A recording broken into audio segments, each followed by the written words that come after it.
Picture this, you're watching your dream home, your hand-built houseboat sink into the lake you grew up on, while the woman who drilled the hole stands there, fake-sobbing to the cops, blaming you for her crime. That's the hell I lived through last summer, and let me tell you, it's a wild ride from start to finish. I'm Jake Harper, and this is how I took down the most unhinged neighbor I've ever met, a woman who thought she could scare me off my own land. It was a blistering June afternoon in Willow Creek, Oklahoma, and I was out on my houseboat, sanding a railing I'd spent weeks carving, the kind of work that leaves your hands raw but your soul full. This lake, crystal clear and spring-fed, sits smack in the middle of my family's 800-acre ranch, my grandpa's legacy, where I came to rebuild my boat business after years in the city.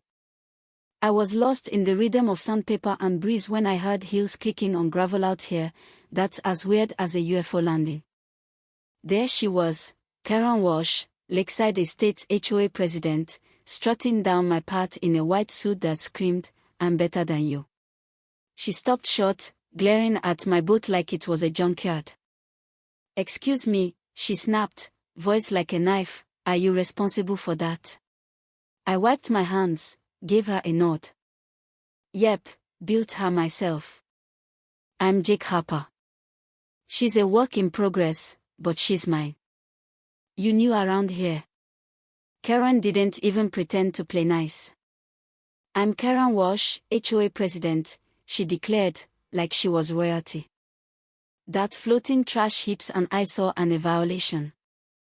Get rid of it now." I chuckled, which clearly wasn't in her playbook. "This lake's on my private ranch, HOA rules don't touch it." I told her, calm as I could, "Ma'am, this is Harperland. I'm just trying to live and work here, no trouble." Her face went red, a vein throbbing in her forehead. "Listen, Harper," she hissed, "I don't care about your sob story. This community has standards, and I'll make you comply." She started snapping photos of my boat, muttering about evidence, then hit me with a smirk that could freeze the lake. 48 hours, or you're done." She stormed off, heels sinking into the dirt, and I knew this was just the start. The next week, my peaceful ranch turned into a battlefield. Every morning, I'd find new damage-cut ropes, scratched hulls, tools scattered like a tornado hit.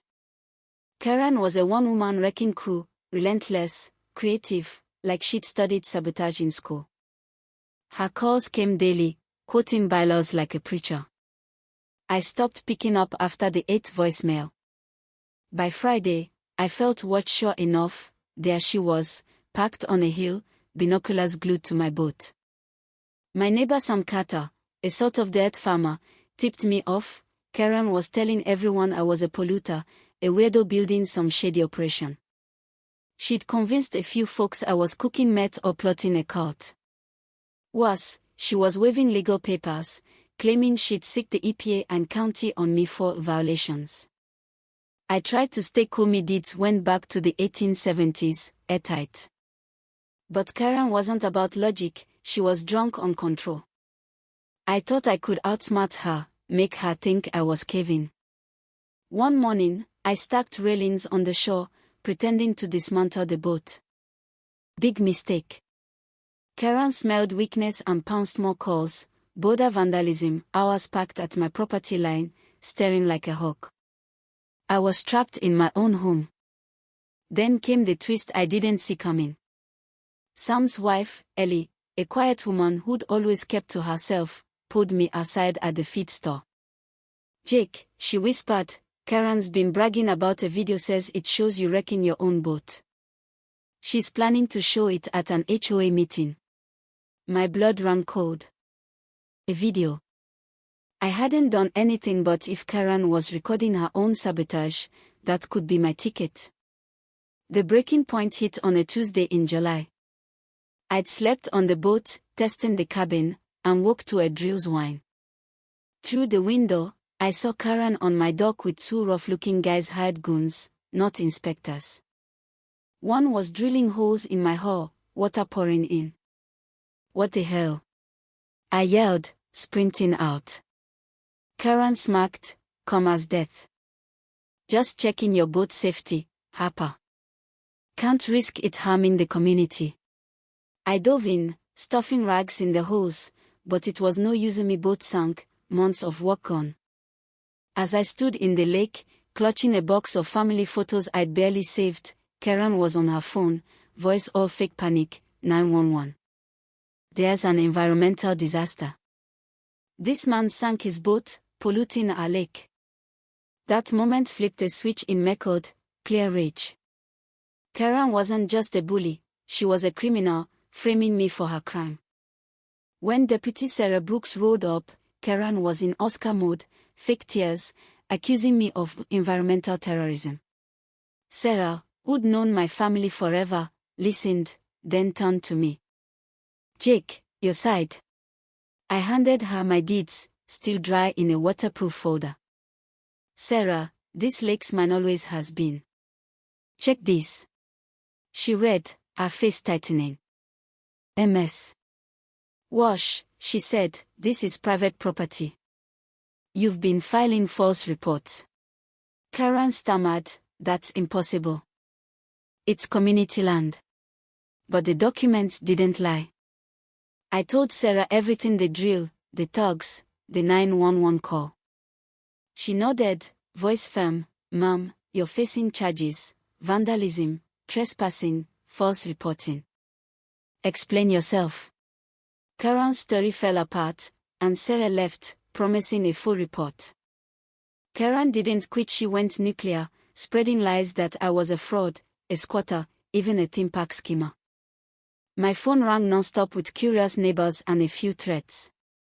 I ditched my landline to survive. Then Ellie's tip about the video became my lifeline. Karen called an HOA meeting to show her proof. I walked into the packed clubhouse, deeds in hand, every eye on me. Karen stood by a big screen, smug, ready to play her video.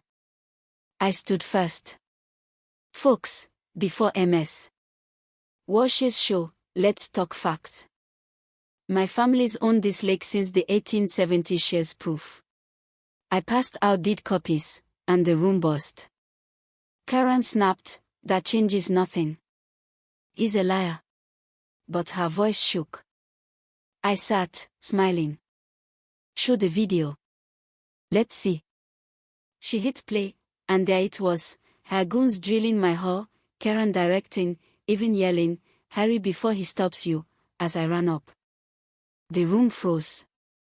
Karen's own video proved her guilt. I stood. That's MS. Wash destroying my property, then blaming me.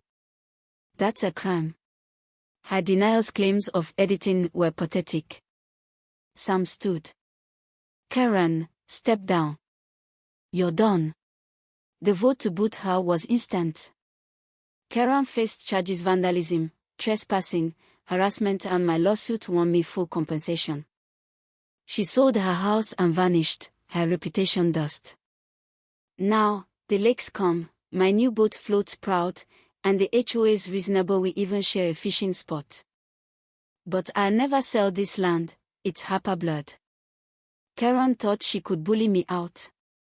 She learned, don't mess with a man's home. So, what about you? Ever faced a quarrelsome HOA tyrant or neighbor from hell? How do you fight back? Drop your stories below, I know you've got some. And let's talk, did I play it too cool, letting her dig her own grave? Or did she earn that crash?